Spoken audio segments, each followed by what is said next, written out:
Hello bachon, let's read this question, and the question says that out of 40 students in a class, 16 study English, 22 accountancy and 26 economics, 5 study English and economics, 14 accountancy and economics, and 2 study all the 3 subjects. If each student studies at least one of the 3 subjects, find the number of students who study English, accountancy but not economics. तो आइए अब इस question को यहाँ पर हम solve कर लेते हैं। इस क्वेश्चन में हमसे कहा गया है कि एक क्लास में 40 स्टूडेंट्स हैं, जिसमें से 16 स्टडी करते हैं English, 22 accountancy, 26 economics, 5 English and economics, 14 accountancy and economics, 2 study करते हैं ऑल द 3 सब्जेक्ट्स। और अगर हर एक स्टूडेंट स्टडी करता है at least one of the 3 subject, तो हमें नंबर ऑफ स्टूडेंट बताना है जो स्टडी करें English and accountancy but not economics. तो यहाँ पर हम की कॉन्सेप्ट यूज़ करेंगे, concept that n U is equal to 40। N U का मतलब है यहाँ पर कि टोटल नंबर ऑफ स्टूडेंट्स जो हैं क्लास में। तो यहाँ से अगर हम देखें तो हम ई से रिप्रेजेंट करेंगे यहाँ पर इंग्लिश को ए से रिप्रेजेंट करेंगे अकाउंटेंसी को एंड सी से रिप्रेजेंट करेंगे यहाँ पर हम इकोनॉमिक्स।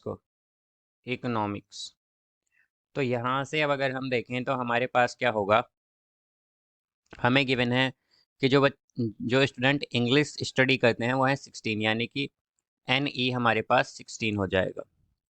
देन इसके बाद अगर हम देखें तो हमारे पास अकाउंटेंसी जो स्टडी करते हैं वो है 22, तो एन ए 22 होगा। इकोनॉमिक्स स्टडी करने वाले हैं हमारे पास 26, 5 स्टडी करते हैं इंग्लिश एंड इकोनॉमिक्स, यानी कि ई इंटरसेक्शन सी, तो ये होगा हमारे पास 5। देन 14 अकाउंटेंसी एंड इकोनॉमिक्स, यानी कि एन ए इंटरसेक्शन सी, वो है हमारे पास 14। एंड जो सभी सब्जेक्ट स्टडी करते हैं वो हैं 2, यानी कि ई इंटरसेक्शन ए इंटरसेक्शन सी जो है वो आ जाएगा 2। अब यहाँ से अगर हम देखें तो हमारे पास जो n E union A union C, basically ये एन यू है हमारे पास कि नंबर ऑफ टोटल स्टूडेंट वो कितने होंगे, उसे हम लिख सकते हैं कि वो होगा यहाँ से n E plus n A then plus n C minus N E intersection A minus N E intersection C then minus n A intersection C and plus n E intersection C.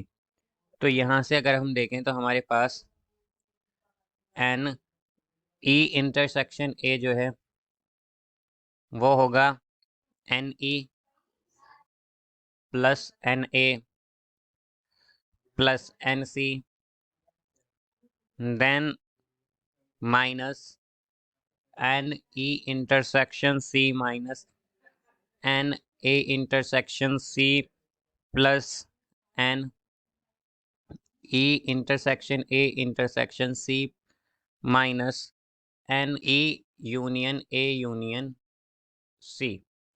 तो यहाँ से हम अगर देखें तो ये आ जाएगा हमारे पास 16 plus 22 plus 26 minus 5 minus 14 plus 2 plus 14 plus 2 minus 40 is equal to 7। तो हमारे पास एन ई इंटरसेक्शन ए जो है ये होगा 7। अब हमें क्या बताना है, बट ये तो आया है ई इंटरसेक्शन ए की जो स्टूडेंट इंग्लिश और अकाउंटेंसी पढ़ते हैं, बट हमें क्या बताना है, हमें वो स्टूडेंट बताने हैं जो इंग्लिश और अकाउंटेंसी तो पढ़ें बट इकोनॉमिक्स ना पढ़ें।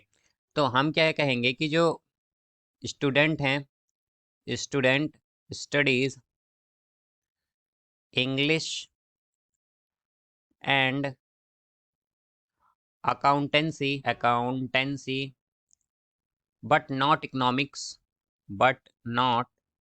इकोनॉमिक्स, वो होंगे हमारे पास N E intersection A minus N E intersection C. तो अगर हम देखें तो ये हो जाएगा हमारे पास 7 - 2 यानी कि 5। तो हम क्या कहेंगे कि 5 स्टूडेंट ऐसे हैं जो क्या करेंगे, स्टडी करेंगे English and accountancy but not economics, वो है 5 student. So I hope you understood it well, best of luck, thank you.